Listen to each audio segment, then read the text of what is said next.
Hádajme sa menej, nerozvádzajme sa kvôli deťom.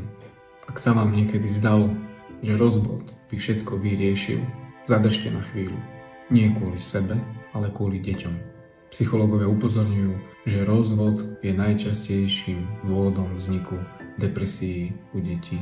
Nie každý vzťah sa dá zachrániť, ale veľa rozvodov vzniká v hneve, bez premyslenia, dlhodobých následkov.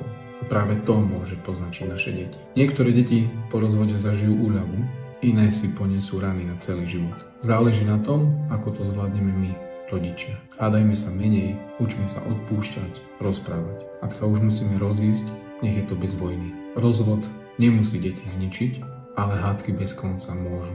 Ak vás celkovo zaujíma táto téma, ako byť spokojnejší, nielen vo vzťahu, ale aj v živote, ako dosiahnuť svoje ciele a zažívať väčšiu duševnú pohodu, začnite ma sledovať. Ak ma chcete podporiť, tak aj nás s manželkou môžete na domalenka.sk kúpiť si pobyt na Slovensku či dovolenku do zahraničia za rovnaké ceny ako v cestovke.